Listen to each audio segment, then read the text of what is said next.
Assalamualaikum warahmatullahi wabarakatuh. Perkenalkan, nama saya Laila Mierji dengan NIM 2020 10 200 311 dari kelas B.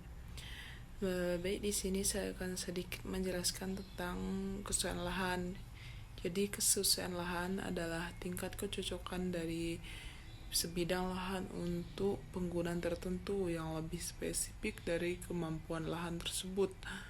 Untuk perbedaan nilai tingkat kesesuaian ditentukan oleh hubungan antara keuntungan dan masukan yang diperlukan sehubungan dengan penggunaan lahan tersebut.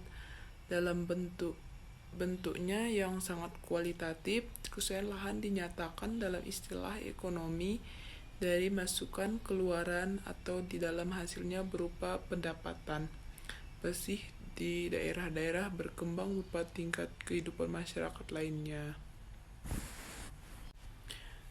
Jadi tujuan dari evaluasi kesesuaian lahan ini merupakan pemberian penilaian kesesuaian lahan untuk tujuan yang telah dipertimbangkan.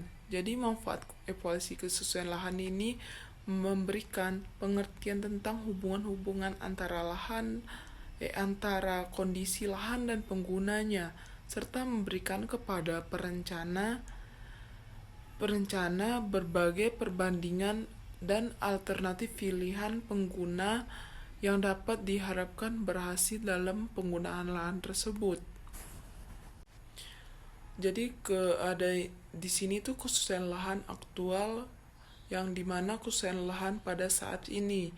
Kesesuaian lahan yang dihasilkan berdasarkan data yang belum mempertimbang asumsi dan atau usaha perbaikan dan tingkat pengelolaan yang dapat dilakukan untuk mengatasi kendala-kendala atau faktor-faktor pembatas yang ada di setiap satuan peta.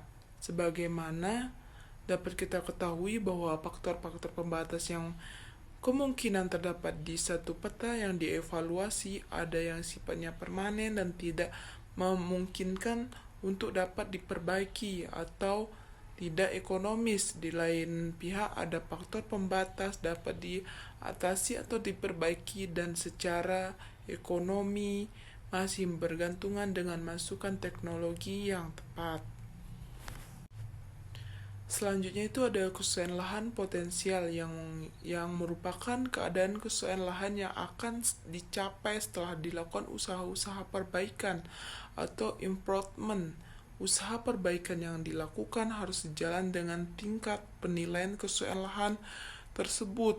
Jadi kesesuaian lahan potensial inilah yang merupakan kondisi yang diharapkan sesudah diberikan masukan sesuai dengan tingkat manajemen dan pengelolaan yang akan diterapkan, sehingga dapat diduga tingkat produktivitas serta hasil produksi persatuan luas. Untuk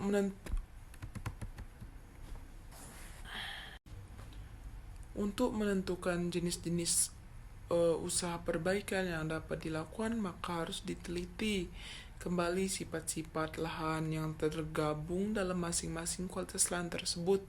Sifat lahan dapat dibedakan atas sifat lahan dapat diperbaiki dan sifat yang tidak dapat diperbaiki.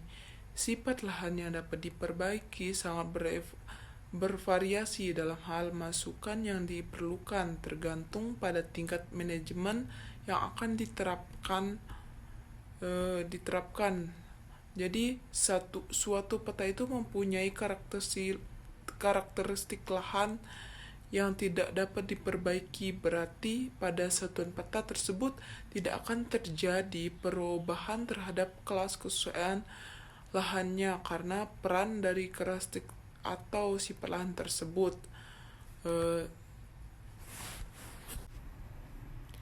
Untuk persyaratan penggunaan karakteristik lahan, yang pertama itu ada temperatur atau TC. Karakteristik lahan yang dimana menggambarkan temperatur adalah merupakan suhu tahunan rata-rata yang dikumpulkan dari hasil pengamatan stasiun klimatologi yang ada. Yang kedua itu ada ketersediaan air atau WA. Karakteristik ketersediaan air ini merupakan yang merupakan gambaran oleh keadaan curah hujan tahunan rata-rata atau curah hujan selama masa pertumbuhan, bulan kering, dan kelembapan.